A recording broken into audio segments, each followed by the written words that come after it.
नमस्कार, मेरा प्रणाम। चित्रकूट की धरती से हूँ, यानी कि भगवान राम की कर्मस्थली, गोस्वामी तुलसीदास की जन्मस्थली और तमाम उन लोगों की, ऋषियों की, महात्माओं की, जिन्होंने अपने तप से चित्रकूट को एक बहुत ही महत्वपूर्ण और पवित्र स्थल बनाया और बुंदेलखंड से जोड़ने का गौरव प्रदान किया। अब सबसे महत्वपूर्ण बात यह है कि इतिहास में मैं अभी अपने भाइयों को सुन रहा था, मैं अपनी बड़ी बहनों को सुन रहा था और सुबह भी जिस तरीके से हमने अतिथियों को सुना, मुझे एक बात बहुत स्पष्ट नज़र आई और बहुत अंदर तक जो एक बात मुझे महसूस हुई, जो हमारे जो अतिथि हैं उन्होंने कही भी थी कि कोई भी जो संस्कृति है अगर वो अक्षुण्ण है, कोई भी व्यक्ति अगर पूर्वाग्रह से बचा हुआ है, कोई भी जो समुदाय है, कोई भी अगर शहर है, अगर उसका इतिहास अभी भी दमक रहा है, दिख रहा है, यानी कि बहुत कुछ ऐसा है जो अभी खोजा जाना शेष है और शायद वही ज़रूरी है हमारे सबके लिए। मैं बहुत बड़ा कोई रिसर्चर नहीं हूँ, शोधार्थी नहीं हूँ, लेकिन मुझे ऐसा पता है, जो मेरे प्रोफेसर थे इलाहाबाद विश्वविद्यालय के, वो ये कहा करते थे कि अगर आप समाज को बहुत नज़दीक से देखते हैं तो आप एक अच्छे शोधार्थी हो सकते हैं। तो इसी के साथ मैं अपने इस रिसर्च पेपर को, जिसे मैं अपने मेहनत का नतीजा मानता हूँ, मेरे जो बड़े हमारे यहाँ भाई बैठे हुए हैं, मैं कहूँगा कि मार्गदर्शक भी हैं चित्रगुप्त जी, तो आप का एक बहुत बड़ा इसमें योगदान रहा है। बहुत समय मैं नहीं लूँगा क्योंकि ये बहुत बड़ा एक नया अध्ययन है, या ये कहें कि मैं उन लोगों को बहुत बड़ा षड्यंत्रकारी मानूंगा जिन लोगों ने दशकों तक इस पर रिसर्च किया और ये सोसाइटी के सामने नहीं आया। जो हमारे विद्यार्थी बैठे हैं, मैं विश्वविद्यालय इलाहाबाद में जब पढ़ा करता था तो मैंने 2 पंक्तियां पढ़ी थी कि चित्रकूट के मानिकपुर और सरहट में शैलचित्र पाए जाते हैं। शैलचित्र का मतलब क्या होता है कि हमारे पूर्वजों की वो कहानी जो बोलचाल की भाषा में, वो रिटन में डायग्राम बनाया करते थे, यानी कि जैसे हम हिंदी में बात करते हैं, हम अपनी संस्कृति को किसी भी बोल भाषा में दूसरे को समर्पित करते हैं, समझाने में आसानी होती है। ऐसा ही आदिमानव के समय में था। हमारे जो पूर्वज थे, जो कि ईस्वी से 8000 10,000 साल पहले, जब पाषाण युग था, यानी कि पत्थरों का समय, ऐसा समय जब पत्थरों से शिकार होता था, ऐसा समय जब पत्थरों से ही हर चीज़ प्रयोग की जाती थी, चाहे वो भाला रहा हो, चाहे वो और चीज़ें रही हो। तो ऐसे समय का इतिहास अगर चित्रकूट बुंदेलखंड में फैला हुआ है, उसे समेटने की ज़रूरत है, बिना ये सोचे कि हमें उसका पुरस्कार मिलेगा या नहीं मिलेगा। मैं फिर से कह रहा हूँ कि मैं इन चीज़ों को प्रकाश में लाने का काम कर रहा हूँ। मुझे इसकी खोज, इससे अध्ययन से कोई मतलब नहीं है। हमारे विद्यार्थी, हमारे शोधार्थी, मैं सभी को आमंत्रित करता हूँ बुंदेलखंड विश्वविद्यालय के और हमारे जो अतिथि बैठे हैं कि जितना भी योगदान आप दे सकें शैलचित्रों की भाषाओं को समझने और उनकी संस्कृति की जो कंटिन्यूटी बनी हुई है। एक बहुत बड़ा विषय है जो मैंने अभी अंतर्राष्ट्रीय जो एक मैगजीन थी जिसमें हमारा ये शोध पत्र छपा था, एक बहुत बड़ा विषय था कि संस्कृति आज भी वैसी चली आ रही है। ये बहुत बड़ा कम देखा जाता है। मान लीजिए चित्रों की संस्कृति हो जानी चाहिए। लोगों का कहना ये था कि जैसे अंग्रेजों के समय में, मुस्लिमों के समय में, या और जो राजा थे, उनके तमाम समयों की ना बोलचाल की भाषा रह गई, ना उनके डॉक्यूमेंट्स रह गए, ना उनका कोई अध्ययन का शोध पत्र रह गया, या कहें तो कोई लक्षण नहीं रहा। लेकिन आज भी हजारों साल पहले चित्रकूट के जंगलों में, जहां कभी डकैत रहते थे, डकैत का मतलब दस्यु सम्राट, ददुआ, ठोकिया, ऐसे लोग जिनका नाम सुन के आप चित्रकूट जाना नहीं चाहते थे। मैं ऐसे ही पाठा के इलाके से हूं जहां पे शरणस्थली थी डकैतों की, यानी कि डकैतों की बंदूकों के सामने रहकर हमने ये सब काम किया है। हमें इस बात का गर्व नहीं है, बशर्ते इस बात के शर्म का विषय हमारे लिए है कि हमने उस खौफ को भी देखा है जिसने इस इतिहास को सहेजने और संवारने में काफी समय इसको दिया है। तो जो विषय है वो चित्रकूट में शैलचित्रों की निरंतरता, यानी कि आदिवासियों के परिप्रेक्ष्य में ये बहुत बड़ा विषय है कि कोल आदिवासियों के को लेकर कोई कुछ नहीं करता। चित्रकूट में जब भगवान राम आए थे तो भगवान राम से आदिवासियों ने यही कहा था कि भगवान आपके आते ही हम अनाथ से सनाथ हो गए। और आप उन आदिवासियों के संस्कृति को देखिए कितना पीछे कर दिया गया है उन्हीं इतिहासकारों द्वारा जिन्होंने इतिहास को तोड़ मरोड़ कर पेश किया। लेकिन यहाँ तो इतिहास ही गायब कर दिया गया। यहाँ तो हमसे हमारे मूल निवासियों की परंपरा, संस्कृति और देश से जोड़ने वाले इतिहास को खा गए सब लोग। और ये बहुत बड़ा विषय है कि जब इस पे मैं काम करना मैंने शुरू किया, पत्रकारिता के छोटे से विधा से शुरुआत हुई, लेकिन उत्सुकता बहुत ज़्यादा थी। स्थान के बारे में जानकारी थी। हमने लोकल जो वहाँ के चरवाहे हैं उनसे हमने पता किया। उन्होंने कहा कि जोगिनी देवी हैं, हम इनकी पूजा करते हैं। कुछ चरवाहों ने कहा कि हम अगर हमारे घरों में बच्चे नहीं होते या हमारा लड़का कोई बीमार हो जाता है तो इन जो यहाँ पे चित्र में मैं दिखाऊंगा आपको, मैडम इसमें स्लाइड करेंगी। दूसरे नंबर पे जो चित्र बना हुआ है पेज पे, वो मैं दिखाऊंगा कि कैसे वो कंटिन्यूटी जुड़ती है। आज भी घरों में आप देख सकते हैं आदिवासी बच्चों द्वारा दीवालों पे चित्र बनाए जाते हैं, और ये चित्र आगे जब आप अभी देखेंगे इस स्लाइड पे उसी चित्रों से मेल खाते हैं जो आदिमानवों ने हजारों वर्ष पहले पाषाण युग में बनाए थे। जो अभी ताजा जो सर्वे हैं, जो शोध हैं, उनके अनुसार जो पैलोलिथिक एज है उस समय के चित्र चित्रकूट में पॉइंट आउट हुए हैं, जिनका रिसर्च होना शेष है और जिनका अध्ययन आदिवासियों के परिप्रेक्ष्य में होना बहुत जरूरी है। तो मैं एक चीज और आपको बताना चाहूंगा कि महत्वपूर्ण ये भी है कि हमने इस परंपरा को कैसे सहेजा, और आदिवासियों ने बखूबी सहेजा है। आज भी उनके यहाँ अगर कोई बीमार पड़ता है, कोई शादी नहीं किसी की होती है, तो वे इन्हीं देवियों के पास जाते हैं दिया जलाने। और कोई जोगनी देवी कहता है, कोई रेड कलर की होने के कारण इनको मतलब लाल देवी भी कहता है, खून की देवी भी कहता है। ऐसे तमाम चित्र इसमें है। आगे स्लाइड करेंगे मैडम हमारी, मैं आपको दिखाता हूँ चित्रों। ये चित्र आप देखिए, ये चित्र जो है वो बने हुए हैं, और जब आप इसको गूगल में या यूट्यूब में सर्च करने जाएंगे तो आपको रायसेन जिले में भीमबेटका एक स्थान है जो कि यूनेस्को द्वारा संरक्षित है, और वहाँ पे भारी मात्रा में शैल चित्र हैं, प्रोटेक्टेड भी हैं। बहुत सारे ऐसे हैं जो दिखाए जा रहे हैं, बहुत सारे ऐसे हैं जो खत्म होने की कगार पर है, जिन्हें नहीं दिखाया जा रहा। लेकिन चित्रकूट के शैल चित्र भगवान राम की कहानी को भी कहने की कोशिश कर रहे हैं। चित्रकूट के शैल चित्र उन आक्रमणों को भी कहने की कोशिश कर रहे हैं जो युद्ध उस समय हुए थे, और इनमें भी बहुत सारी तकनीकी होती हैं। चित्रों को जब मैंने पढ़ना शुरू किया तो मुझे लगा कि रॉक पेंटिंग्स पुरानी होती हैं, मैंने किले जीत लिए। ऐसा नहीं था। मेरा दृष्टिकोण बदलने का काम प्रोफेसर गिरिराज कुमार जी ने किया, जो कि rock art society of India के प्रेसिडेंट फाउंडर हैं। राशि संस्था है जो कि इंटरनेशनल भी काम करती है रॉक पेंटिंग्स पे। तो उन्होंने मुझसे कहा कि रॉक पेंटिंग्स को देखने का नजरिया बदलो। ये चित्र उन हमारे पूर्वजों की बोलचाल और उस समय के इतिहास को एक पत्थर, एक गुफा में सहेजने का काम किया है। तो बहुत महत्वपूर्ण है पर्यटन की दृष्टि से भी, शोध की दृष्टि से भी। और एक बहुत महत्वपूर्ण बात है कि यहाँ आज भी, सर मैं सब लोगों को बताना चाहूँगा कि टूल्स आज भी पड़े हुए हैं। यहाँ पे बहुत सारे पत्थर के टूल्स हैं और बहुत सारी ऐसी चीज़ें हैं जो अभी शोध से अनछुई हैं। तो मैं आमंत्रित करता हूँ, ये खुला आमंत्रण चित्रकूट का आप सभी लोगों को कि यहाँ पे रिसर्च हो। मैं कुछ स्थानों के नाम लूँगा जो बहुत महत्वपूर्ण हैं, जो हमारी खोज के दौरान हमें हमारे व्यक्तिगत मेरे जीवन को बदलने का काम किया उन स्थानों ने। ये एक सरहट स्थान है मानिकपुर में, जो कि बेस था डकैतों का। वहाँ पे मानिकपुर में बांसा, चूल्ही, खांभा यानी कि खंभेश्वर, ये भगवान के शिव के भी नाम वहाँ पे थे। कुछ जो चट्टान है रॉक पेंटिंग्स की, वहाँ पे ये रॉक पेंटिंग्स आज भी पाई जाती हैं। उसमें बहुत सारे ऐसे निशान हैं जो हथप्रभ करते हैं। एक निशान ऐसा है जिसे हमने आदर्श स्थिति में अपने पास रखा है।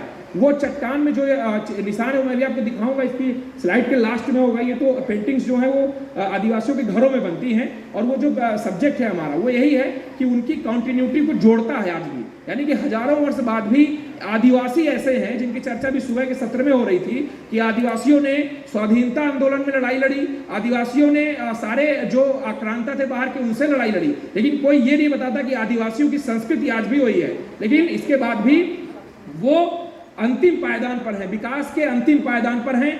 संस्कृति को लाने वाला व्यक्ति अगर आज अछूता है तो आप समझ सकते हैं कि देश का दुर्भाग्य इतिहास की दृष्टि से कितना दुर्भाग्यपूर्ण रहा, शर्मनाक रहा। और हमारे सबके पीढ़ियों की दृष्टि से भी किसी को कोई मतलब नहीं कि हमारे पूर्वज, कुछ लोग हंस के कहते थे बंदर थे।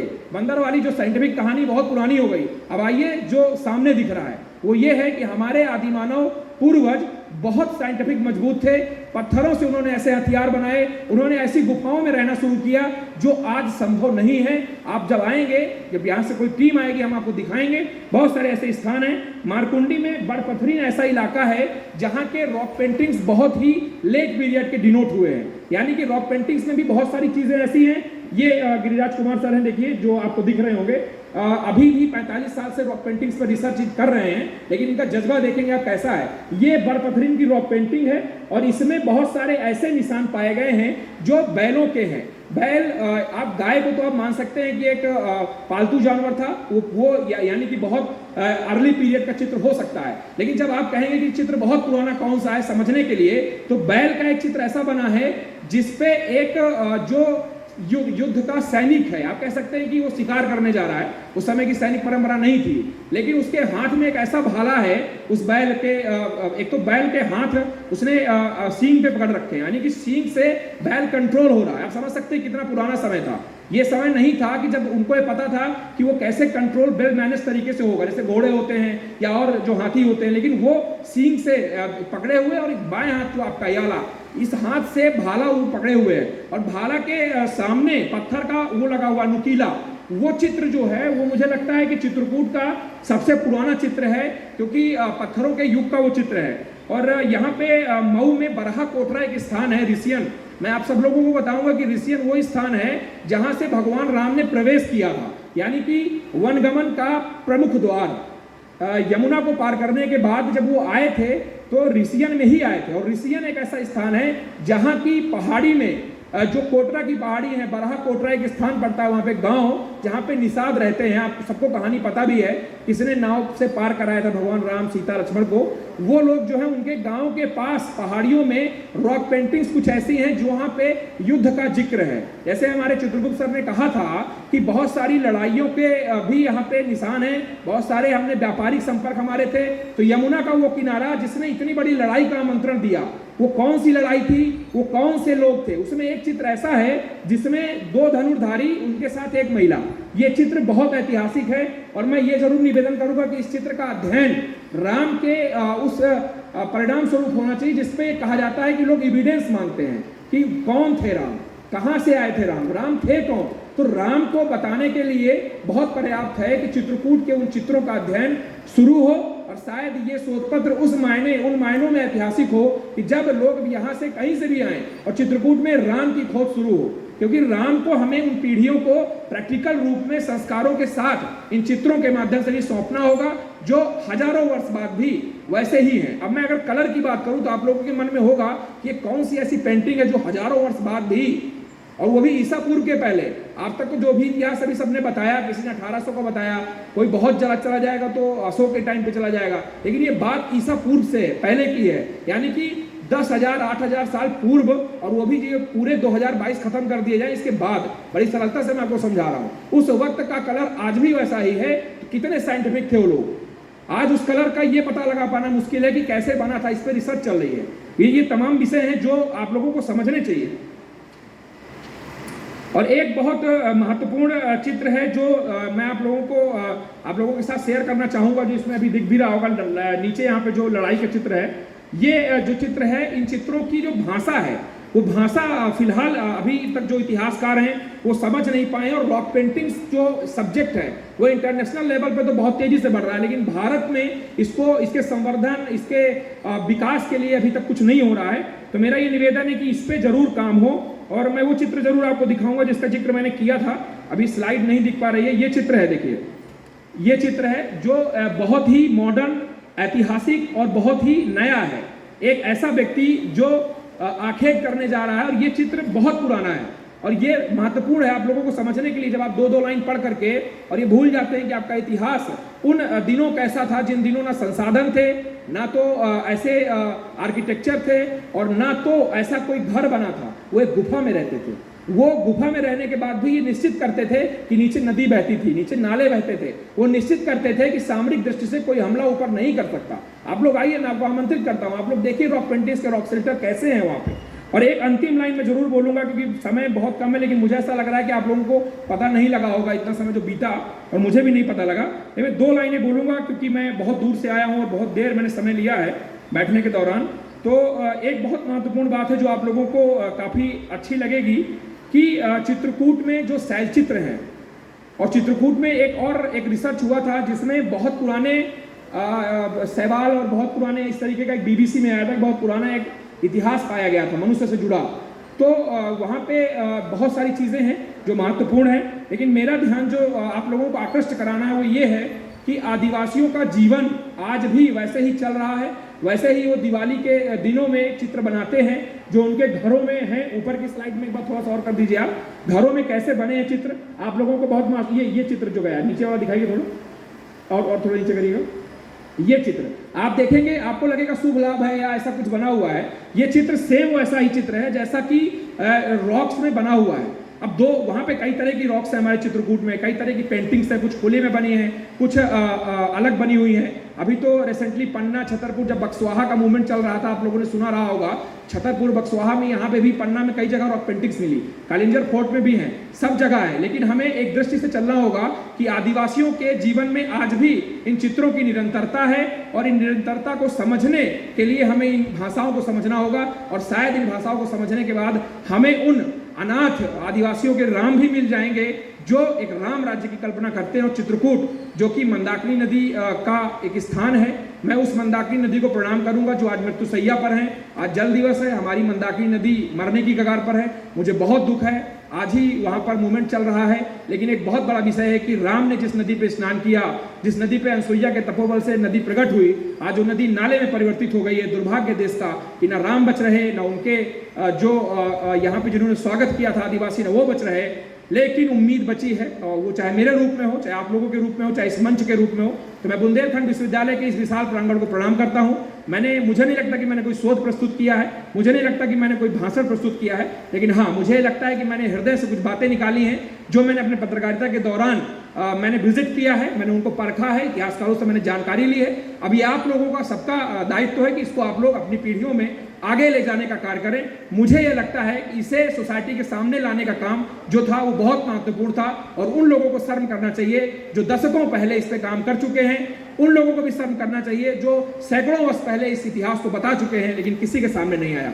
बहुत बहुत धन्यवाद। जय बुंदेलखंड, चित्रकूट की जय। आप सभी लोगों को नमस्कार, धन्यवाद।